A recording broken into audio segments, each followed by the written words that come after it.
It is one of the cruel realities of life. We all know loss, and we all know disappointment. Today's guest is a poet and author whose new book offers wisdom and even hope for anyone who has felt that pain. She's Maggie Smith, this week on Story in the Public Square.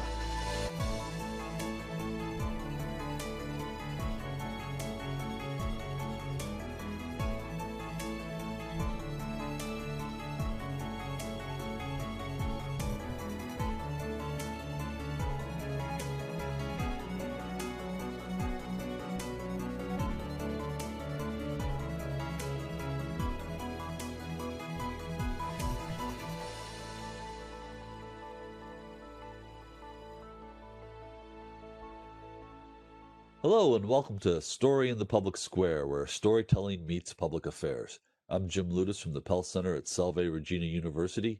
Joining me, as he does every week in the co-host chair, is my great friend G. Wayne Miller of the Providence Journal. Each week, we talk about big issues with great guests, storytellers, poets, authors, and more to make sense of the big stories shaping public life in the United States today. This week, we're joined by Maggie Smith, an award-winning poet whose new book is titled simply Keep Moving. Maggie, thank you so much for being with us. Thanks for having me.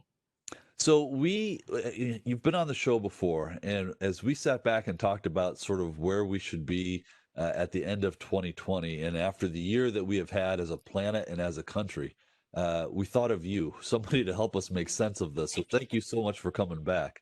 But you've got a new book that really sort of, I think, captures this moment of getting through loss and through trial and emerging on the other end as maybe stronger. Tell us a little bit about the book. Yeah, so I was thinking every ending is also a beginning. And at the end of my marriage, I began writing a book without realizing I was writing a book.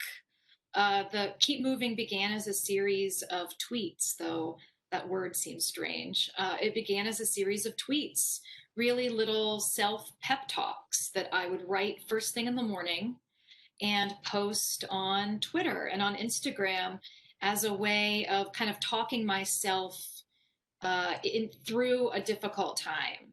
I joke that it was sort of like trying on hope, like a garment that did not fit at first. It felt really uncomfortable and scratchy and oversized and misshapen. And the more I tried it on, the more I told myself it would be okay, the more I believed it, and it actually kind of worked.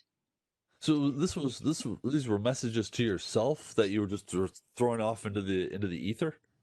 Yeah, they were messages to myself. I mean, part of what happens, I think, when we're going through a tough time is our self-talk is really unkind.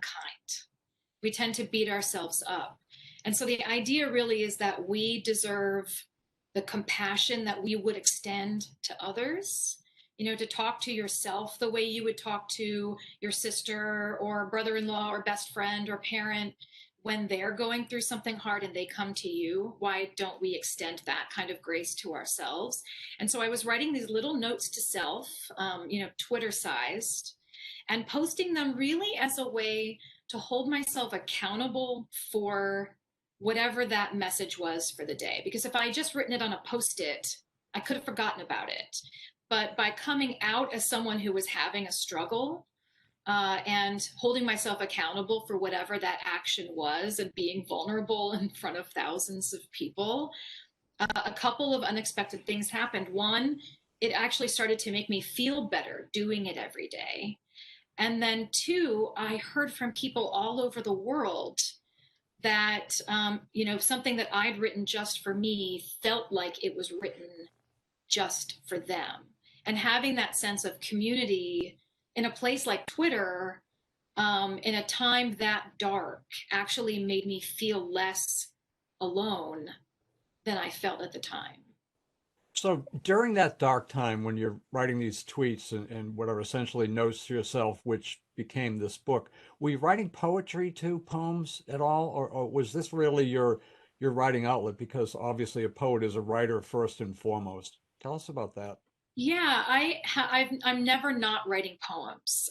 So I've continued to write poems even as I was working on the essays for this book because it's a collection of the quotes, some new ones, some of the sort of most popular ones that I tweeted, and then it's got these essays that are woven through the book. So even as I was writing those essays, and even as I was writing the tweets every morning, I didn't really think of the tweets as my work, as my writing. It was more something I was doing for myself emotionally than I was doing for myself as a writer.